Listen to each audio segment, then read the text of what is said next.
ಎಲ್ರಿಗೂ ನಮಸ್ಕಾರ. ನಮ್ಮ ಹೆಸರು ಪ್ರಕಾಶ್ ಅಂತ, ಇಲ್ಲಿ ಹೆಬ್ಬಾಳ್ ನಿವಾಸಿಯವರು. ಇವತ್ತು ನಾವು ಅಧಿಕೃತವಾಗಿ ಒಂದು ಶಾರ್ಟ್ ಫಿಲಮ್ದು ಪೋಸ್ಟರ್ನ ಲಾಂಚ್ ಮಾಡ್ತಿದ್ವಿ, ಮೈ ಲಾಸ್ಟ್ ಪೇಜ್ ಅಂದ್ಬಿಟ್ಟು. ಈ ಮೈ ಲಾಸ್ಟ್ ಪೇಜ್ ಅನ್ನೋದು ಡ್ರಗ್ಸ್ ಮತ್ತು ಆನ್ಲೈನ್ ಬೆಟ್ಟಿಂಗ್ ಏನು ಕುರಿತಾಗಿ ಒಂದು ಕಿರುಚಿತ್ರ ಮಾಡಿರೋದು. ಸಾರ್ವಜನಿಕರೆಲ್ಲ ನೋಡಿ ದಯವಿಟ್ಟು ಸಹಕರಿಸಿ ಎಂಬುದು ನಮ್ಮ ಅಭಿಪ್ರಾಯ ಮತ್ತು ಮನವಿಯಾಗಿದೆ. ಇದೇ ತಿಂಗಳು ಜುಲೈ 12ನೇ ತಾರೀಕು ಶಾರ್ಟ್ ಫಿಲಮ್ನ ರಿಲೀಸ್ ಮಾಡ್ತಾ ಇದ್ದೀವಿ. ದಯವಿಟ್ಟು ಎಲ್ಲರೂ ನೋಡಿ ಸಹಕರಿಸಬೇಕು. ಆಲ್ರೆಡಿ ಟ್ರೈಲರ್ನ ರಿಲೀಸ್ ಮಾಡಿದ್ದೀವಿ. ದಯವಿಟ್ಟು ಎಲ್ಲರೂ ಚಾನಲ್ ನೋಡಿ ರೆಸ್ಪಾನ್ಸ್ ಮಾಡಿದ್ದೀರಾ, ತುಂಬ ಕೃತಜ್ಞತೆಗಳು ಸರ್. ಇವತ್ತು ಪೋಸ್ಟ್ ಇವತ್ತು ಏನಕ್ಕೆ ರಿಲೀಸ್ ಮಾಡ್ತಾ ಇದ್ದೀರಿ? ಇದು ರಮೇಶ್ ಅಣ್ಣನವರು ಇವತ್ತು ಬರ್ತಡೇ ಪ್ರಯುಕ್ತ ಅಣ್ಣ ಕೂಡ ಇದರಲ್ಲಿ ಆ್ಯಕ್ಟಿಂಗ್ ಮಾಡಿದ್ದಾರೆ. ನಮಗೋಸ್ಕರ ತುಂಬ ಸಪೋರ್ಟ್ ಮಾಡಿದ್ದಾರೆ, ನಮ್ಮ ಬೆನ್ನೆಲುಬಾಗಿ ನಿಂತ್ಕೊಂಡಿದ್ದಾರೆ. ಹರೀಶ್ ಗೌಡ ಕೂಡ ನೀವು ತುಂಬ ಸಪೋರ್ಟಿವ್ ಆಗಿ ನಮ್ಮ ಜೊತೆ ನಿಂತಿದ್ದಾರೆ. ದಯವಿಟ್ಟು ಅಣ್ಣನ ಬರ್ತಡೇಗೋಸ್ಕರ ರಿಲೀಸ್ ಮಾಡಬೇಕು ಪೋಸ್ಟರ್ ಅಂದ್ಬಿಟ್ಟು ರಿಲೀಸ್ಗೆ ತೊಗೊಂಡ್ಬಂದಿದ್ದೀವಿ. ದಯವಿಟ್ಟು ಎಲ್ಲರೂ ಸಾರ್ವಜನಿಕರು ಇದೇ ರೀತಿ ಪ್ರೋತ್ಸಾಹ. ಸರ್, ಈಗ ಟ್ರೈಲರ್ ಬಿಟ್ಟಿದ್ದೀರಾ, ಅದು ರೆಸ್ಪಾನ್ಸ್ ಹೇಗಿದೆ? ತುಂಬ ಚೆನ್ನಾಗಿದೆ ಸರ್, ರೆಸ್ಪಾನ್ಸ್ ತುಂಬ ಚೆನ್ನಾಗಿ ಬಂದಿದೆ. ಅಣ್ಣನ ಬೆಂಬಲ ಆಶೀರ್ವಾದ ಹಿಂಗೆ ಇರಲಿ ನಮಗೆ. ಆಮೇಲೆ ನೀವೆಲ್ಲರೂ ಸಹಕಾರ ಕೊಡಬೇಕು.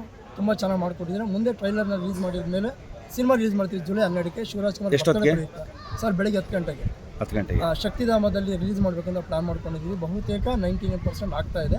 10ನೇ ತಾರೀಕು ಅಥವಾ 12ನೇ ತಾರೀಕು ಬೆಳಗ್ಗೆ 10 ಗಂಟೆಗೆ ರಿಲೀಸ್ ಮಾಡ್ತೀವಿ. ದಯವಿಟ್ಟು ಎಲ್ಲರೂ ಸಾರ್ವಜನಿಕರು ಪ್ರೋತ್ಸಾಹ ಕೊಡಬೇಕು, ನಿಮಗೋಸ್ಕರ ಮನವಿ ಮಾಡ್ತೀವಿ. ಸರ್, ಈಗ ಮೈ ಲಾಸ್ಟ್ ಪೇಜ್ ಅಂತ ಒಂದು ಶಾರ್ಟ್ ಮೂವಿಲಿ ನಾನು ಇದರಲ್ಲಿ ಆ್ಯಕ್ಟಿಂಗ್ ಮಾಡಿದ್ದೀನಿ. ಮತ್ತು ಈ ಮೂವಿ ನಾನು ಆ್ಯಕ್ಟಿಂಗ್ ಮಾಡಬೇಕಾದ್ರೆ ನನಗೆ ನೀವು ಆ್ಯಕ್ಟಿಂಗ್ ಮಾಡಲೇಬೇಕಣ್ಣ, ನೀವು ಯಾವಾಗಲೂ ನನ್ನ ಜೊತೆಗೆ ಇರಬೇಕು ಅಂತ ಕೇಳಿದ್ರು. ಫಸ್ಟ್ ಟೈಮ್ ಒಂದು ಚಾನ್ಸ್ ಕೊಟ್ಟರು ಶಾರ್ಟ್ ಮೂವಿಲಿ. ನಾನು ನಮ್ಮ ಸ್ನೇಹಿತರ ಜೊತೆ ಡೈರೆಕ್ಟ್ರು ಮತ್ತು ಕಲಾವಿದರು, ಹೀರೋ ಎಲ್ಲ ಅವರೇನೆ, ಪ್ರಕಾಶ್ ಅವರನ್ನೇ ಎಲ್ಲದುವೆ. ಮೂವಿ ಚೆನ್ನಾಗಿ ಬಂದಿದೆ. ಮತ್ತು ಇದೇನಂತಂದರೆ ಒಂದು ಸಮಾಜದಲ್ಲಿ ಪಿಡುಗು ಅಂತಾರಲ್ಲ, ಪಿಡುಗು ಅಂತಾರಲ್ಲ, ಆ ಥರ ಒಂದು ಡ್ರಗ್ಸು ಪಿಡುಗು ಮತ್ತು ಈ ಆನ್ಲೈನ್ ಬೆಟ್ಟಿಂಗು, ಇದರಿಂದ ಎಷ್ಟೋ ಜನ ತಿರೋಗ್ಬಿಟ್ಟಿದ್ದಾರೆ. ಅದರಿಂದ ಎಷ್ಟೋ ಮನೆ ಮಠಗಳು ಹಾಳಾಗ್ಬಿಟ್ಟಿದೆ. ಅದಕ್ಕೋಸ್ಕರ ಈ ಒಳ್ಳೆ ಫಿಲಮ್ ಮಾಡಿದರೆ. ಈಗ ಆಲ್ರೆಡಿ ಟ್ರೈಲರ್ ರಿಲೀಸ್ ಆಗಿದೆ, ಜನ ಒಳ್ಳೆ ವ್ಯೂಸ್ ನೋಡಿದ್ದಾರೆ, ಒಳ್ಳೆ ವ್ಯೂಸ್ ಬಂದಿದೆ. ಸರ್, ಈ ಕತೆ ಕೇಳ್ಬಿಟ್ಟು ನೀವು ಇಂಟ್ರೆಸ್ಟ್ ಕೊಟ್ಟು ಆ್ಯಕ್ಟಿಂಗ್ಗೆ ಕಾಲಿಟ್ರಾ?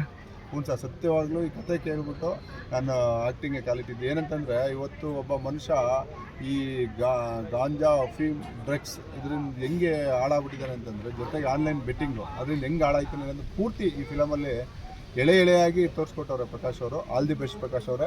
ನನ್ನ ಹುಟ್ಟು ಹಬ್ಬದ ದಿನ ಅವರು ಪೋಸ್ಟರ್ ಬೇರೆ ರಿಲೀಸ್ ಮಾಡ್ತಾರೆ. ಅದಕ್ಕಿಂತ ಖುಷಿ ಇನ್ನೇನು ಇಲ್ಲ ಎಲ್ಲರಿಗೂ. ಸರ್, ನಿಮ್ಮ ಫ್ಯೂಚರು ಹೀರೋ ಆಗಿರ್ಬೇಕಾ, ವಿಲನ್ ಆಗಿರ್ಬೇಕಾ, ಇಲ್ಲ ಪೋಷಕ ನಟನಾಗಿರ್ಬೇಕಾ? ಯಾವುದೇ ರೀತಿಯೂ ಇಲ್ಲ. ನನ್ನ ಫ್ಯೂಚರು ಸಾರ್ವಜನಿಕ ಸೇವೆಗೆ ಮುಡುಪಾಗಿಡಬೇಕು ಅಂದ್ಕೊಂಡಿದ್ದೀನಿ.